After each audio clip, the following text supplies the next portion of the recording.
Olá pessoal, bom dia. Bom dia, estamos no ar falando de uma preocupação para os pais. Médicos do Hospital Infantil de Vila Velha prometem paralisar o atendimento a partir de amanhã. Somente casos de extrema emergência devem ser atendidos e os profissionais estão com salários atrasados desde agosto. O TN1 ouviu a Secretaria de Saúde, o Conselho Regional de Medicina e os pais que precisam de médicos para os filhos. Sem a paralisação, já reclamam da demora nas consultas. Agora, imagina sem os profissionais, hein? Situação complicada que o TN1 traz nesta terça-feira. Pois é, George, a edição de hoje traz ainda um alerta. Como salvar uma criança vítima de engasgamento? Uma menina morreu depois de passar mais de um mês internada. Pipoca teria provocado sufocamento. A repórter Tainá Lopes vai conversar com um médico que vai passar as orientações para todos nós. Bom dia, Tainá.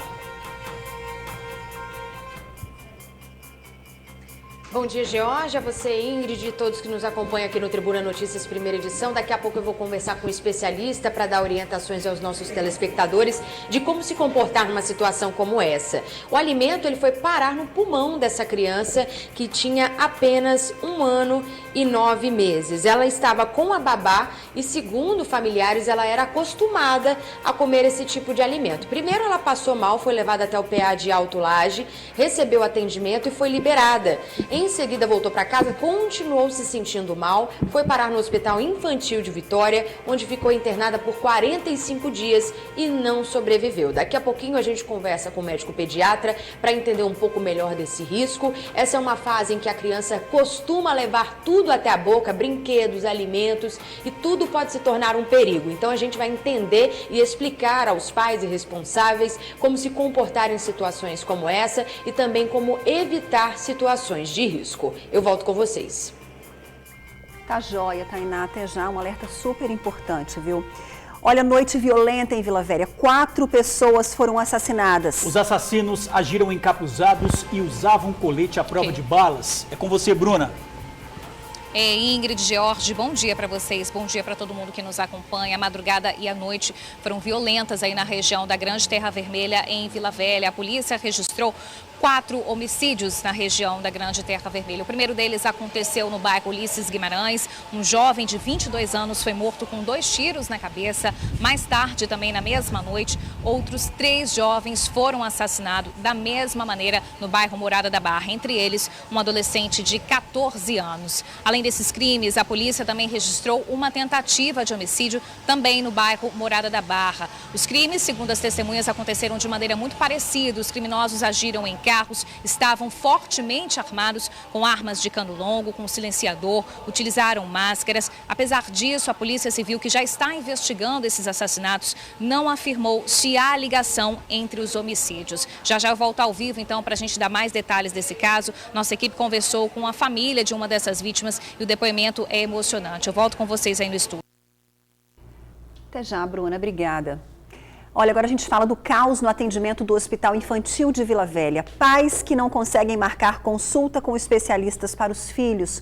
Uma revolta de quem chega cedo para buscar ajuda médica. Olha, e a situação pode ficar ainda pior. Os médicos estão há 3 meses com salários atrasados e já anunciaram que pode suspender o atendimento a partir de amanhã.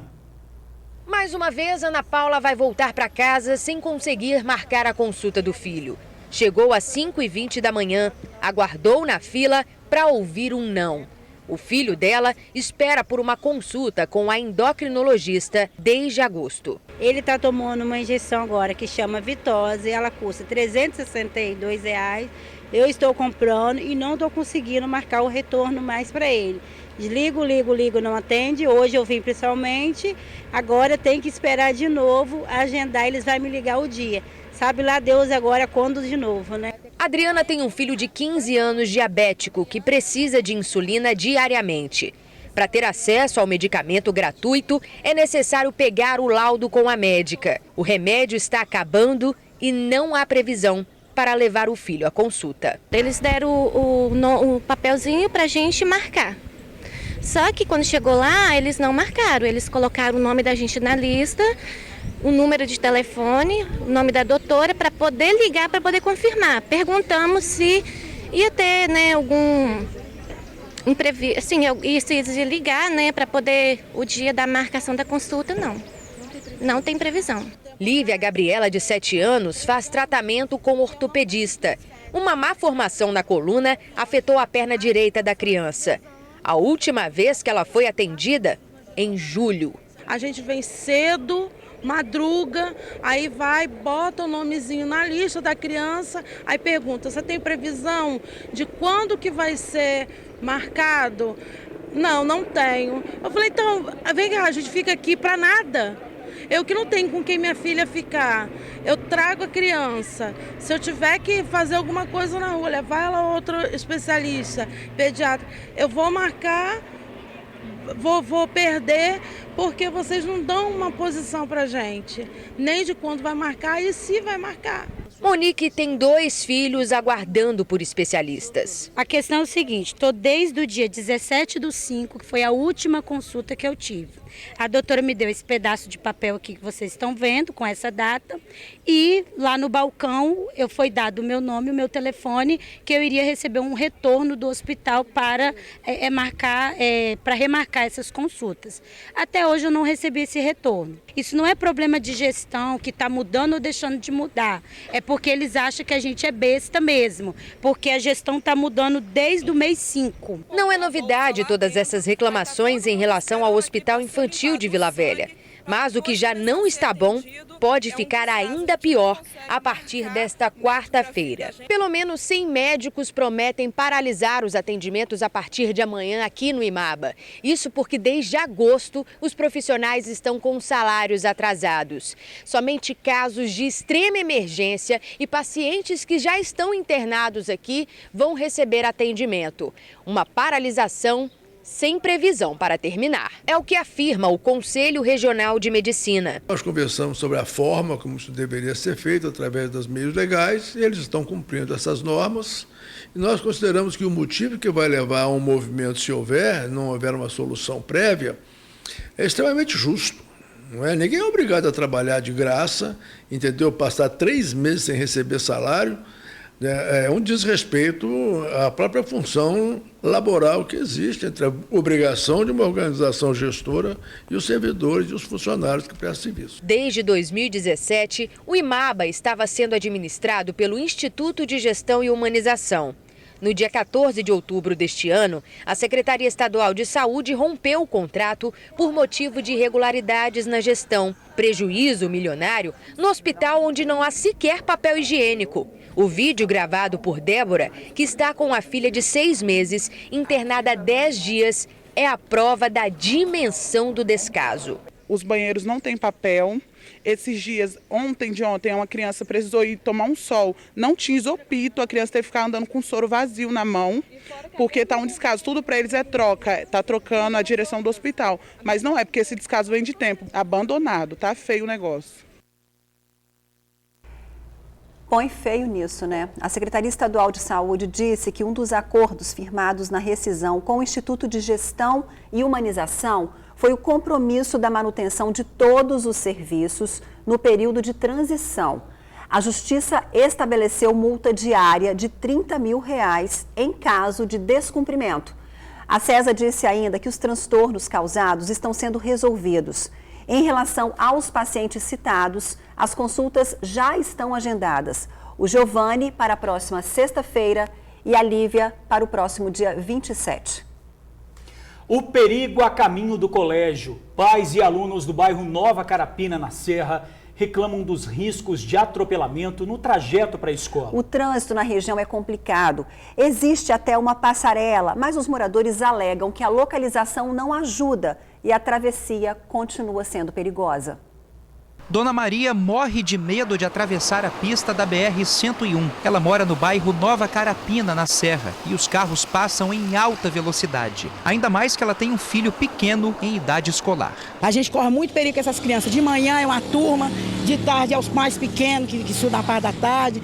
Então a gente está numa situação muito difícil, a gente vê carro entrar contramão, é muito complicado, é dessa maneira aí, ó, a gente corre muito perigo. Quem vive na comunidade reclama que a passarela sobre a rodovia foi construída distante das entradas e saídas do bairro. Daí se veem obrigados a atravessar pela pista. Aquela passarela para nós ali não está servindo de nada, só está servindo para assalto, que é assalto constantemente aqui. Eles têm que andar no mínimo mais de 400 metros para ir e voltar, dar mais 800 metros para chegar lá na escola, vai chegar atrasado. Há também a reivindicação de uma calçada na beira da BR, o que facilitaria o trajeto dos moradores até a passarela. Correndo o risco que está andando no meio dos carros, que não tem encostamento para eles andar. Nós precisávamos de um passeio ali e uma travessia mais digna aqui para o pessoal. Aqui também tivesse um sinal aqui para o pessoal atravessar aqui, porque é muito longe para as crianças lá daquela Calunjura voltar, tivesse aí para nós era uma boa para dar. Os moradores fizeram uma solicitação formal em 2016 pedindo melhorias. Mas, até agora... Eles falam que vai fazer e nunca faz. O ponto ali mesmo já tem o quê? Mais de uns 2 ou 3 anos. Só promete e não faz não. Olha, pessoal, apesar de toda a reclamação, a Eco 101, que administra a rodovia, disse que tudo já foi feito para garantir a segurança dos pedestres. Não foi o que a gente viu aí, né? Há semáforos, segundo a Eco, na entrada do bairro e a passarela foi construída de acordo com as normas técnicas para facilitar a circulação dos moradores. Com relação à construção de calçadas, disse que a obra não faz parte do contrato de concessão. Pena, né? Momentos de tensão em Jardim da Penha, Vitória. As primeiras informações são de que um jovem de 25 anos teve um surto psicótico enquanto jogava no computador. Desesperada, a mãe do rapaz se trancou no banheiro com medo de ser atacada. A polícia e o corpo de bombeiros foram acionados e cercaram a casa. A ocorrência ainda está em andamento e a qualquer momento voltamos com novas informações. Pois é, agora um alerta. Como salvar uma criança vítima de engasgamento?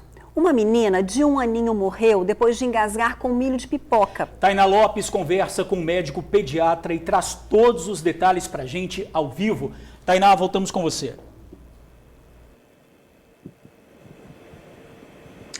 Jorge, Ingrid, eu estou aqui com o Dr. Rodrigo Abudibi, ele é pediatra e também presidente da Sociedade de Pediatria do Espírito Santo. Ele vai falar com a gente sobre esse caso e a gente tem outros exemplos também, antes de iniciar a nossa conversa aqui, a dar aqui no TN. Primeiro, a gente está falando desse caso da criança que acabou engasgando com um milho de pipoca. Esse milho de pipoca foi parar no pulmão dessa criança. Ela ficou internada por 45 dias por conta disso, acabou não resistindo e morrendo. Mas a gente também já mostrou aqui no TN no ano passado o caso de uma menina de 3 anos e 11 meses que engoliu uma bola de gude do irmão. Essa bola de gude tinha apenas 15 milímetros, estava ali no meio dos brinquedos dela, a Vitória Lima Salvador. Ela também chegou a ficar internada no Hospital Infantil de Vitória, mas acabou não resistindo por conta do brinquedo dessa bolinha de gude. Ela teve falta de oxigenação. A gente também já mostrou aqui no TN um outro caso, e esse também muito grave,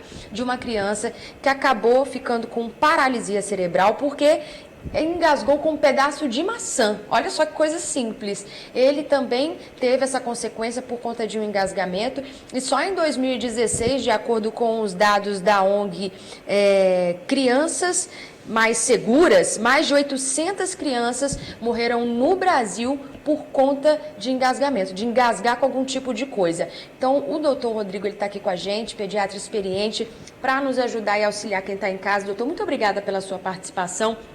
Eu já inicio perguntando ao senhor, né? Em situações tão do cotidiano, tão simples quanto uma pipoca, um pedaço de maçã, saindo um pouco da questão do brinquedo, quais os riscos, né, e a atenção que a família tem que ter com cada fase da idade em relação à alimentação?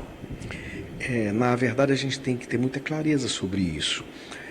A criança, ela conhece o mundo pela boca. Então, assim como um cego, ela conhece o mundo palpando, a criança tem a tendência de levar as coisas à boca. E se for um brinquedo pequeno, ela pode fazer a ingestão Isso pode levar a uma obstrução intestinal, com quadro de vômito, com quadro de dor abdominal intensa, ou, o que é pior, ela pode aspirar. E dependendo do tamanho desse objeto, ela pode levar desde a uma obstrução de bronquíolo terminal, com quadros de pneumonia de repetição. Isso acaba não gerando uma crise muito grande, porque tem toda a parte do outro pulmão para oxigenar. Mas se for uma estrutura maior, ela pode obliterar, pode fechar um brônquio maior e a criança apresentar um profundo esforço respiratório, uma dificuldade respiratória intensa e pode realmente levar a óbito. Então, assim, a gente sempre orienta que no momento de comer é um momento de atenção, de cuidado. Não é, por exemplo, estar comendo, vendo tela, assistindo TV, mexendo em celular. Ou seja, é um momento específico para a alimentação. Existe uma confusão também que fala assim, meu filho não come. Então, aí dá uma mamadeira que não é para usar e o menino dormindo. Então, numa situação onde a criança está dormindo, ela não está atenta e pode aspirar o conteúdo desse leite. Então, assim, são situações que a gente deve evitar profundamente. Uma atenção maior com o tamanho das coisas que as crianças estão mexendo. Na verdade, quando a gente fala de criança, né, eu não sou mãe não, mas eu entendo assim que com criança a gente tem que trabalhar com a prevenção o tempo inteiro, né, doutor?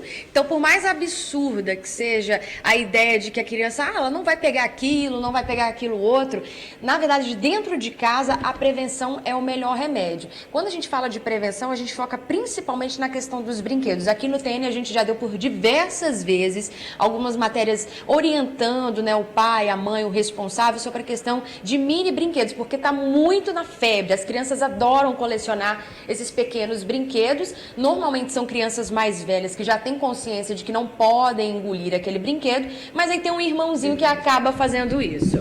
Com certeza tem um irmãozinho, Tainá, essa é uma situação que às vezes assim, tem as crianças maiores que a gente já lida de uma forma um pouco mais tranquila, até pela questão da responsabilidade, que é importante que você vá trabalhando isso com seus filhos, mas os menorzinhos não.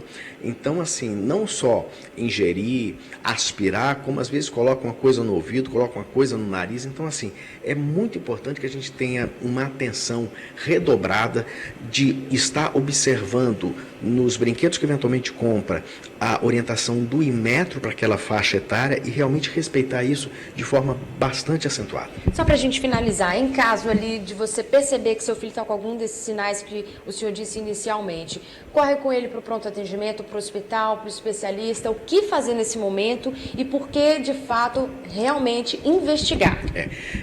Na verdade, tem que correr, realmente buscar um atendimento médico. Existem algumas manobras que são feitas, mas isso é uma área técnica que, em geral, não se orienta isso a grosso modo, mas procurar rapidamente o atendimento médico. Mas a prevenção, o cuidado anterior é que eu acho que é o X principal dessa questão. Doutor Rodrigo, muito obrigada pela participação, pelos esclarecimentos aqui no Tribuna Notícias, primeira edição. É isso, Ingrid George, a você, pai, mãe, responsável que nos acompanham. Como o doutor já disse, a prevenção é o melhor remédio em qualquer situação.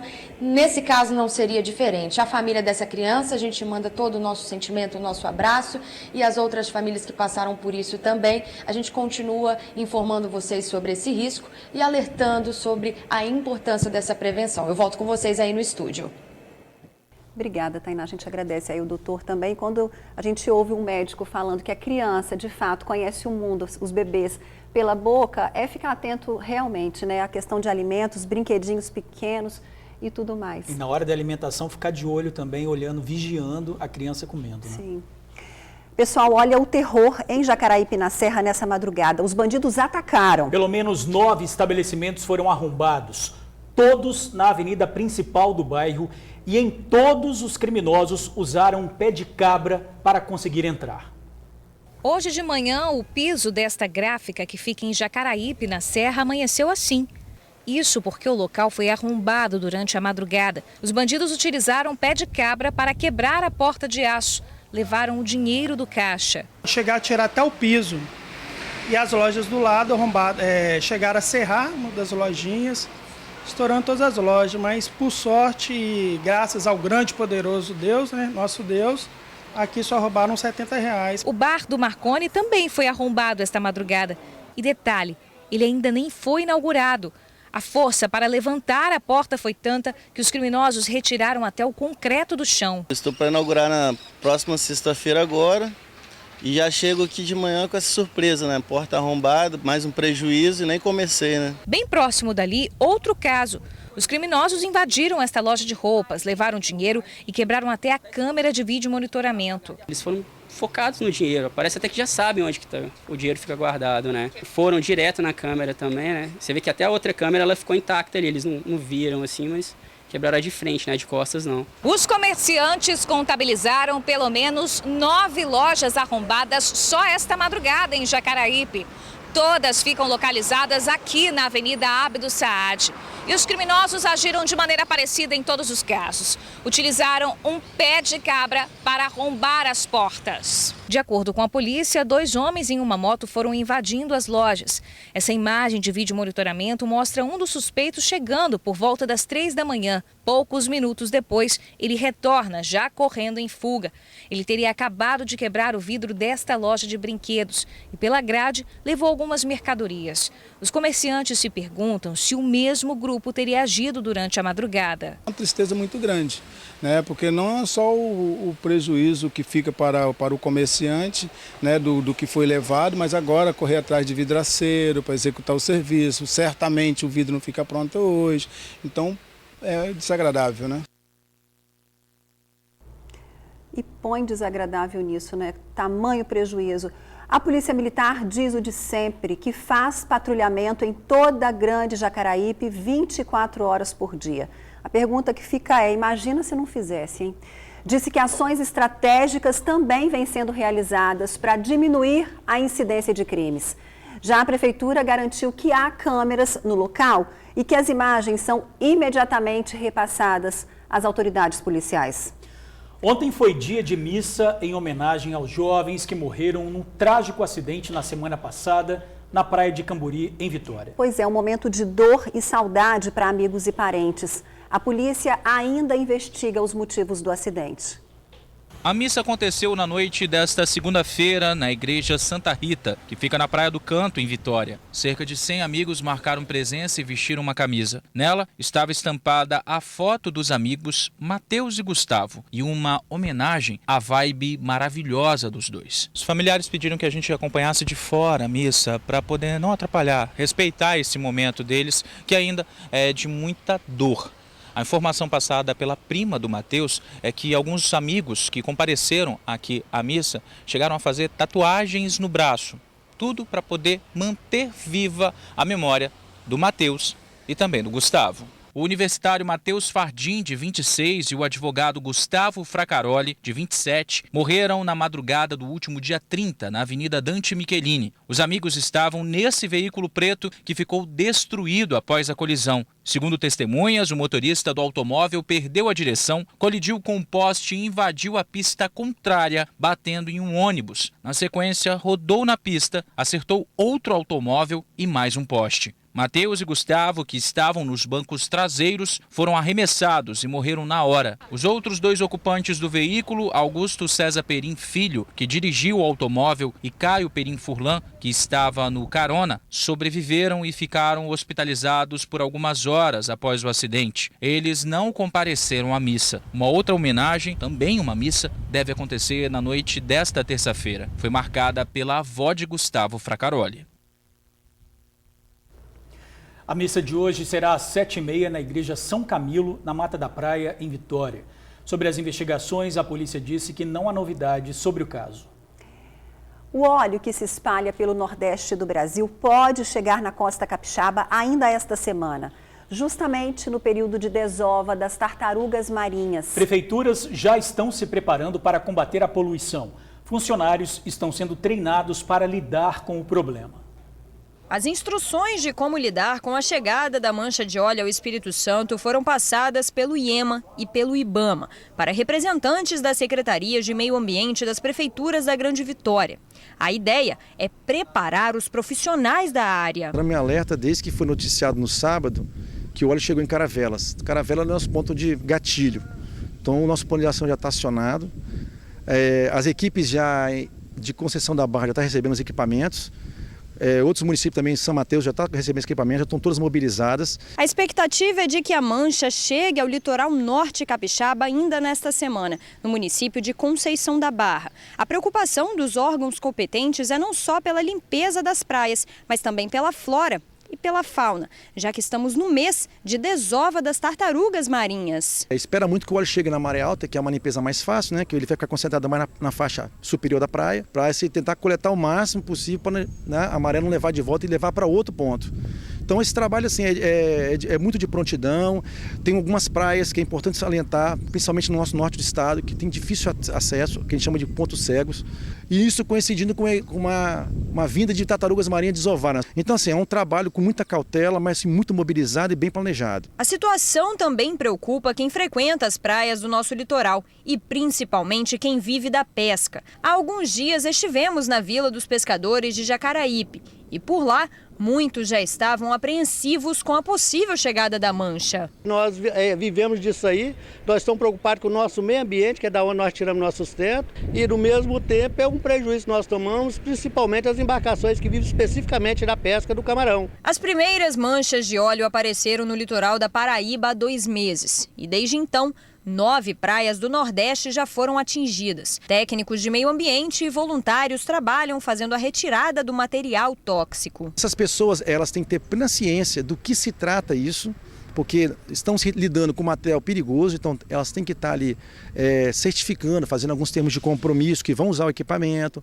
né? Que eles vão estar atuando dentro da faixa isolada, sob orientação dos órgãos, porque a gente recomenda, se alguma pessoa, entidade, quer se voluntariar, procure um órgão afim. Ou seja, eu sou um voluntário de brigada de incêndio. Então procure Defesa Civil, bombeiros. Eu sou de uma ONG ambiental. Procure o órgão ambiental da sua cidade, para que aí você consiga dar reforço e ser orientado. Voltamos a falar sobre a madrugada violenta em Vila Velha. 4 pessoas foram assassinadas. Os assassinos agiram encapuzados, usavam colete à prova de balas e um deles portava uma arma longa. Não é isso, Bruna? Voltamos com você. Pois é, Ingrid, Jorge, mais uma vez, boa tarde para vocês, boa tarde para todo mundo que nos acompanha de casa. Essa madrugada foi realmente de terror ali para os moradores da região da Grande Terra Vermelha, em Vila Velha. Foram 4 mortes em apenas uma madrugada. O primeiro caso aconteceu por volta das 7 horas da noite de ontem, no bairro Ulisses Guimarães, em Vila Velha. Um jovem identificado como Marcos Vinícius Ramalhete, ele tem 22 anos, estava conversando com um amigo na rua, de acordo com testemunhas, estava em uma pracinha conversando com esse amigo, quando criminosos chegaram atirando de carro. Ele foi morto com 2 tiros na cabeça. O amigo dele acabou atingido, baleado na perna, mas foi socorrido, resistiu aos ferimentos. O segundo caso aconteceu no bairro Morada da Barra. De acordo com a polícia, que levantou essas informações com testemunhas, esses 3 jovens estavam na rua conversando quando os criminosos agiram aí de maneira parecida. Chegaram também em carros, estavam fortemente armados com armas de cano longo, uma inclusive com um silenciador, estavam encapuzados e já chegaram atirando. Entre esses 3 jovens mortos está o Pedro Henrique Reis Nogueira.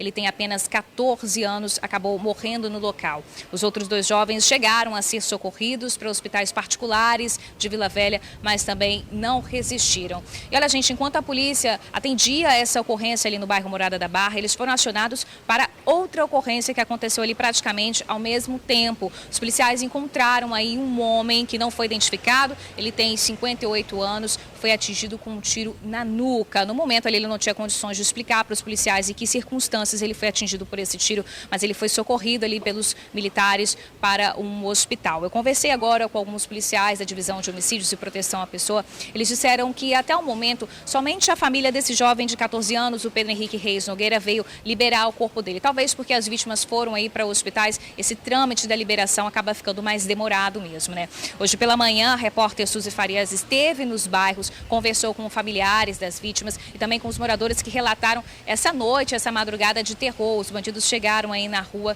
tocando o terror, espantando todo mundo, inclusive até membros de uma igreja que participavam de um culto. Vamos conferir na reportagem.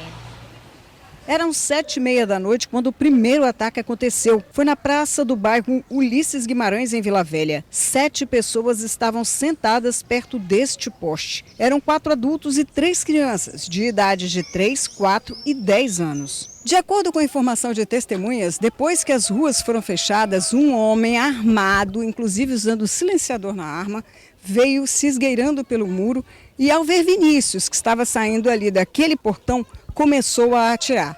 Vinícius então fecha o portão e entra dentro de casa tentando se esconder. Lá estão mais 2 colegas dele, o Pedro Henrique e o Santiago.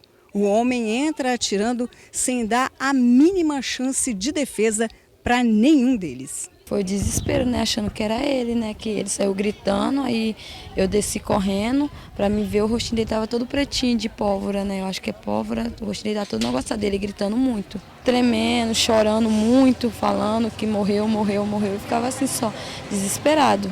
Uma das vítimas foi baleada na perna, se chamaria Fábio, 22 anos, mas não deu entrada ainda em nenhum hospital. A outra, Marcos Vinícius Amalhete de Jesus, de 22 anos, tentou correr para dentro de casa, mas foi atingido. Foi socorrido, mas não resistiu aos ferimentos. Um dos tiros disparados contra ele atravessou o portão e atingiu o móvel do quarto da filha dele, que ainda vai nascer. A mulher está grávida de 7 meses. Entraram dentro do quintal e mataram os rapazes sem eles nem ter tempo de defesa. A irmã da vítima também se machucou ao correr dos tiros. Na hora quando fui entrar para dentro da casa para correr, do nada, não aguentei correr, aí parece que tipo uma pessoa me empurrou. Naquele que me empurrou eu caí. Vinícius Mendes da Silva, de 27 anos, Santiago Oliveira da Silva Moraes, de 25, e o adolescente Pedro Henrique Reis Nogueira, de 14, são as vítimas assassinadas na mesma hora. Os pais de Santiago estavam inconformados. Até então não sabia que ele também estava envolvido, né, no meio das vítimas. E aí eles gritaram que ele também estava baleado, e foi a hora que a gente correu, arrumou um carro, que não dá tempo de chamar nenhum outro tipo de socorro. E a gente socorreu para o hospital, levou para o hospital mais próximo. Infelizmente ele veio ao óbito lá e o amigo que estava com ele também foi atendido, mas foi transferido para um outro hospital. Moradores atribuem um ataque a gangues de traficantes de terra vermelha. Toda vez que acontece esse tipo de coisa aqui em Morada da Barra, a gente liga para o 190, eles demoram a chegar, e sendo que tem o 4º batalhão deles aqui no Caique. Dali aqui de bicicleta é 8, 10 minutos, imagina de carro. A gente está precisando disso, de uma viatura móvel da polícia para ficar aqui no Morada da Barra. Nós aqui somos esquecidos por tudo, em tudo. Aqui não tem uma pracinha, aqui não tem nada de se divertir, aqui não tem nada. Nós somos nada para o governo, para a prefeitura, para tudo.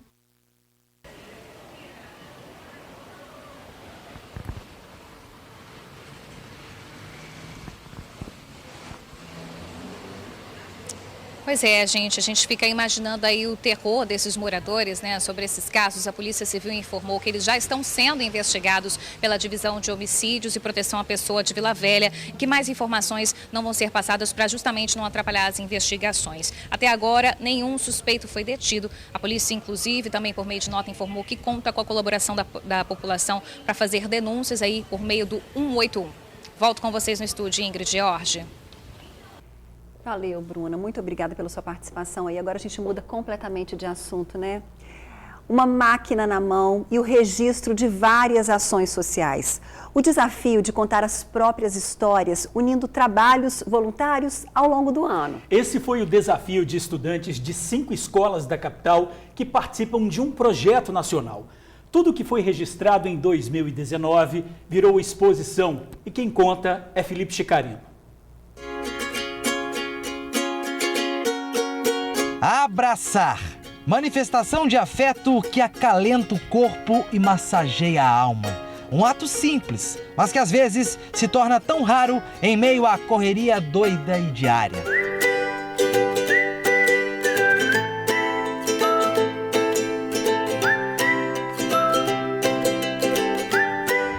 Professores e alunos de 5 escolas municipais aqui da capital Vitória abraçaram uma causa: o protagonismo infanto-juvenil. E este protagonismo está imortalizado nestes documentos aqui, ó. Fotografias que simbolizam, que retratam ações tão importantes quanto o abraço.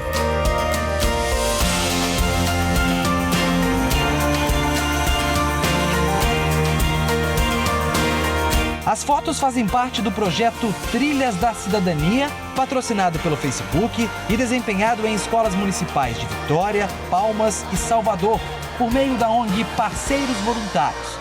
Primeiro, no mês de julho, os alunos fizeram um curso de fotografia. O Igor se amarrou. Eu achei legal, não só para mim, mas também para os meus colegas.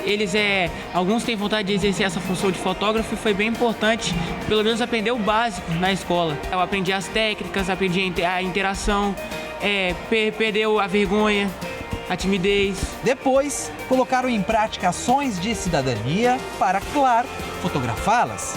Esse projeto, a intenção dele é despertar no aluno esse sentimento de pertencimento, seja na escola ou na comunidade.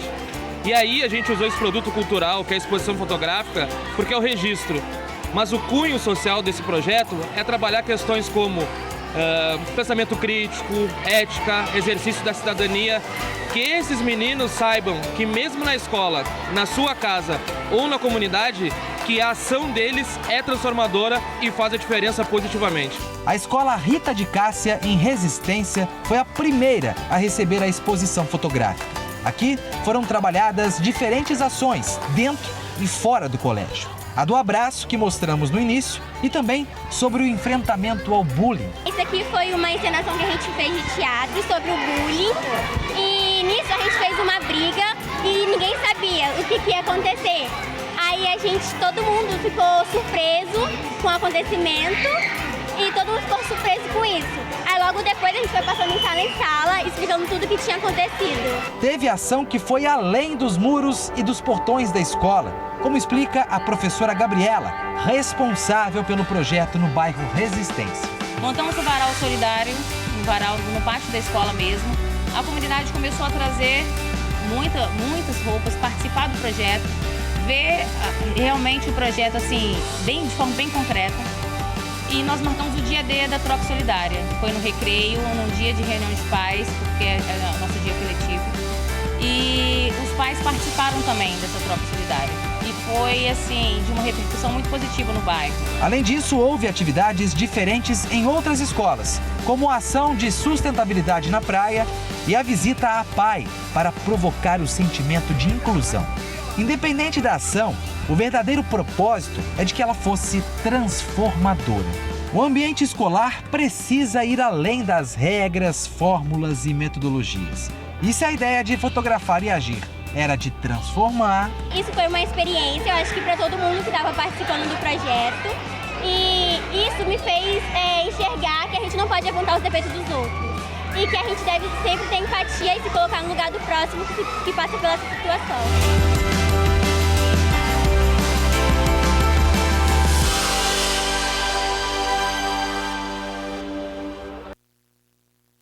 Gente, que legal, né? Tantos exemplos maravilhosos, né? Vamos olhar as qualidades, vamos deixar os defeitos de lado, vamos olhar as qualidades das pessoas, né? Isso que é ser humano, né? Se colocar no lugar. Quando você se coloca, você sente o que o outro está sentindo e pode realmente entender o outro, né? É isso aí, gente. Olha, vamos falar de previsão do tempo? Vamos. Infernal, hein? Que calorão, tá quente demais, gente. Nossa, mãe. Olha, continua até amanhã esse tempo. O alerta da Marinha de ventos fortes, o mar agitado no litoral capixaba. Ontem, moradores de Regência e Linhares ficaram assustados com a força das ondas, que chegaram a 3 metros de altura. Essa agitação tem a ver com um sistema de alta pressão que atinge parte do sudeste, né, Ingrid? Pois é, agora a gente está vendo, olha só as imagens aí, imagens realmente das ondas gigantes lá em Regência, hein? Olha isso. Olha só, assustador. Nem surfista encarou.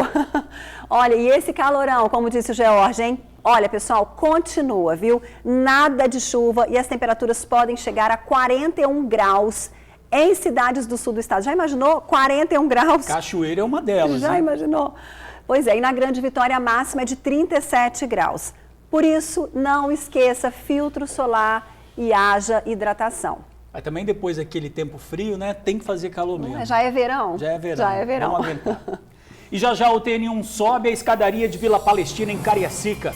Além do risco de acidentes, criminosos aproveitam as condições precárias para assaltar os moradores. Vamos divulgar vagas de emprego para assistente administrativo, auxiliar de vendas, técnico em segurança do trabalho e tem muito mais.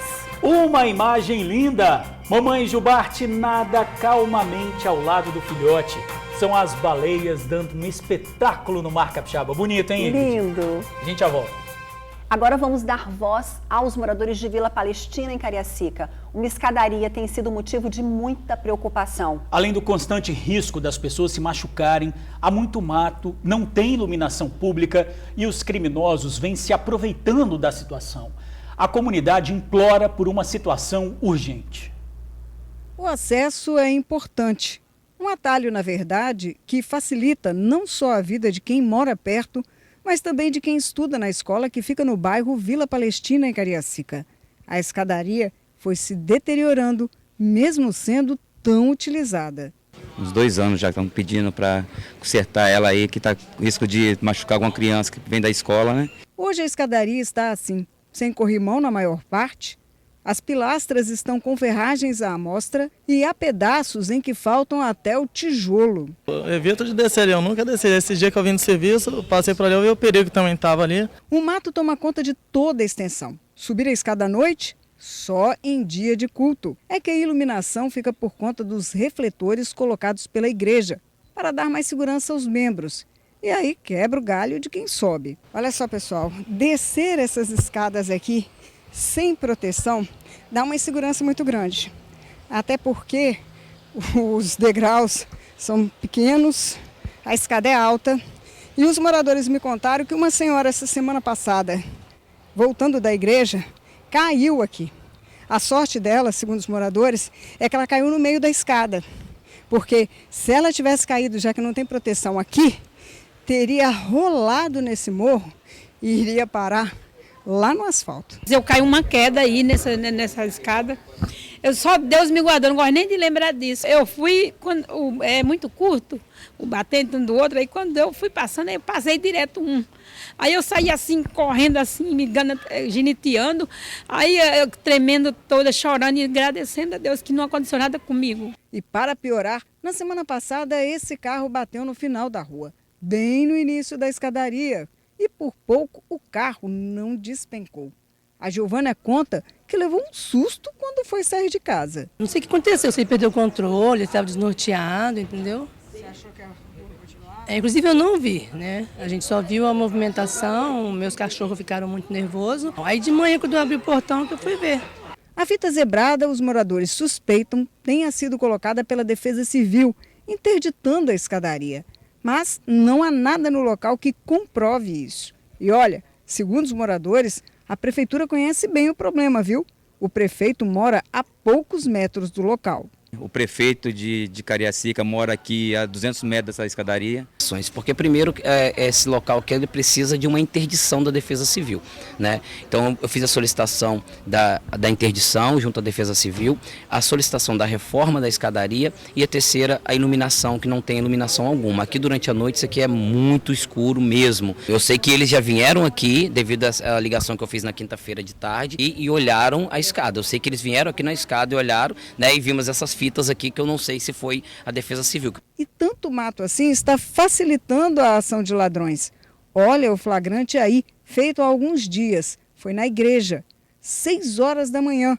O ladrão escala a parede para furtar lá dentro da igreja.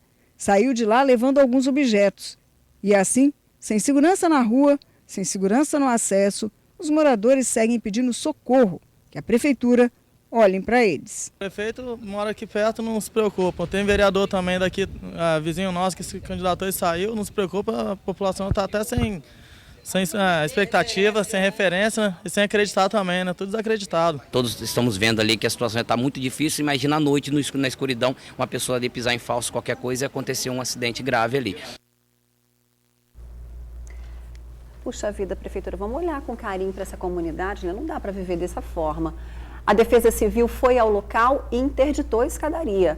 E a Prefeitura prometeu mandar uma equipe ainda esta semana avaliar a situação da escadaria, a falta de iluminação e fazer a limpeza do local. Tomara, né? Quanto aos moradores de rua, a Prefeitura afirma que faz um trabalho diário de acolhimento e destacou que o município possui um abrigo com capacidade para 40 pessoas que funciona 24 horas. Olha, em relação aos usuários de drogas, explicou que o município possui um programa de recuperação e que os dependentes químicos podem procurar a unidade de saúde de Jardim América de 7 da manhã às 4 da tarde e não precisa agendar consulta. Disse ainda que se depois do tratamento houver necessidade de internação, a família recebe um laudo para que solicite ao Estado uma vaga.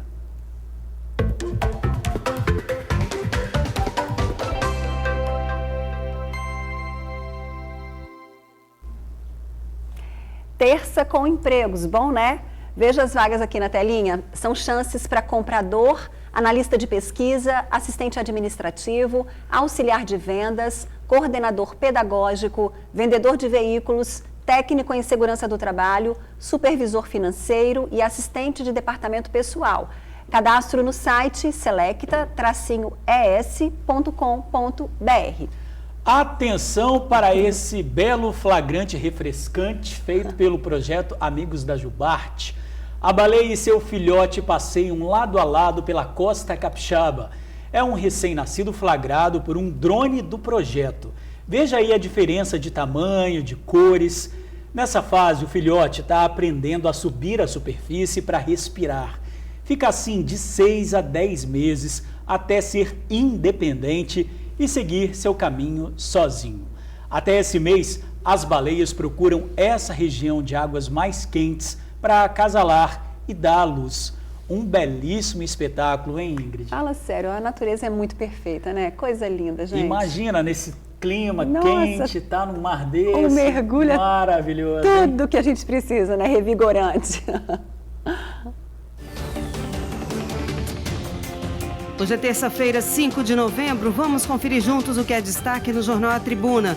Vagas abertas em cursos de graça para trabalhar em grandes empresas. Na foto principal, óleo se aproxima e praias podem ser interditadas. Fuzil preferido por terroristas chega a Cariacica. Governo federal vai mudar rótulos para reduzir consumo de sal e açúcar. Novos postos de saúde vão atender moradores de 110 bairros. E ainda destaque no Jornal A Tribuna desta terça-feira. No AT2, musical infantil sobre Milton Nascimento. Capixaba entre as mulheres mais fortes do mundo. E Flamengo, a máquina de triturar recordes. Só não pode triturar o Botafogo daqui a pouco, né? Nossa, quando o assunto é saúde, sem chance para o preconceito. Pois é, já o TN1 fala sobre o Novembro Azul. Você sabia que mais de 40 homens morrem por dia no Brasil por causa do câncer de próstata? Não deixe de ver esse alerta, a gente já volta. Agora vamos falar de saúde. O mês de novembro é dedicado à conscientização do câncer de próstata. É um assunto delicado entre muitos homens. E que precisa de muita atenção. Hoje a doença mata 42 pessoas por dia no país. Empresário, 71 anos, seu Juarez sabe bem o que significa fazer o exame de próstata todo ano. Eu ia fazer uma cirurgia no cotovelo, tinha uma bolinha, e ele lembrou assim, você tem feito o exame de PSA? Eu falei, tenho, todo ano. Vamos fazer, aproveitar que eu vou te pedir os exames? Pode pedir, vamos pedir. Quando voltaram os exames, ele olhou assustado e falou, olha, larga esse negócio do seu cotovelo aí que não tem problema, mas vai tratar porque o seu PSA deu muito alterado. Seu Juarez descobriu um tumor na próstata. A doença estava num estado avançado. Após a descoberta, o empresário foi submetido a 2 anos de tratamento. 20 e poucas sessões, ia sempre à noite, é um tratamento indolor e foi muito bem feito. Houve uma boa preparação dessas cargas, porque são cargas de radioatividade.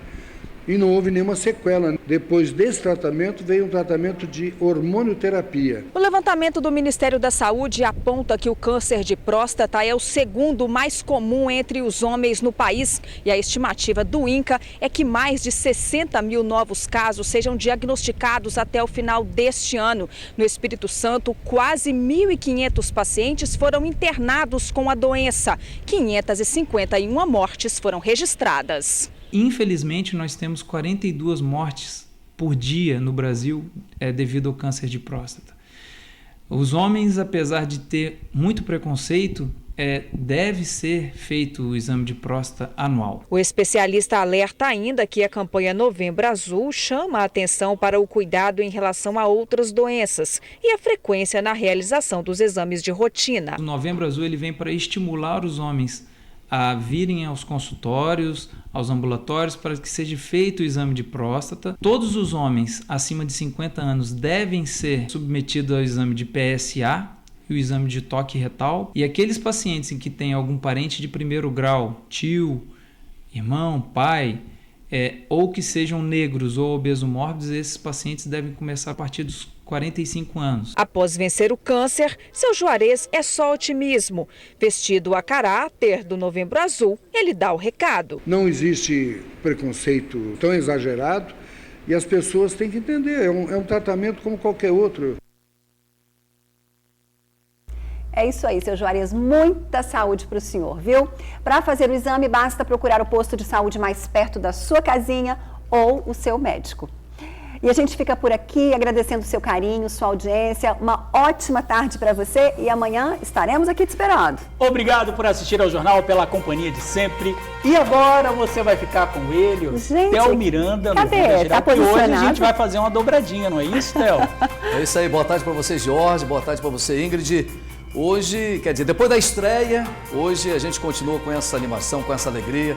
Parabéns pelo jornal e prazer em estar na casa aqui, ter desse lado assim, essa dobradinha, dois profissionais de uma qualidade tremenda e dois jornalistas importantes para o nosso estado. Parabéns pelo trabalho. Obrigada, Theo. Agora fala sério, a gente que está acompanhando o Theo há um tempinho nos bastidores, né? Quem vê ele assim, vocês ainda vão entender quem é Theo Miranda, né, Jorge? Pois é, a gente fica feliz em ter você aqui, é uma pessoa super simpática, humilde nos bastidores, né? A gente fica muito feliz e mais feliz ainda de saber que você é botafoguense, Theo Miranda. Pois inclusive, Jorge, eu sou botafoguense, mas pode ficar tranquila, Ingrid, que eu não vou provocar você com o seu Atlético, porque eu tenho uma quedinha lá em Minas Gerais. Talvez por ser preto e branco, eu gosto do Atlético Mineiro e também gosto do Botafogo, Jorge. Gente, é melhor até pular essa parte, porque amanhã, né, vocês jogam com o líder, né? Então de novo, pula essa parte, né, Theo? Deixa o Theo começar o programa dele aí feliz da vida, sem preocupação. Vai lá, Theo. Né? Arrasa aí mais uma vez. Sucesso!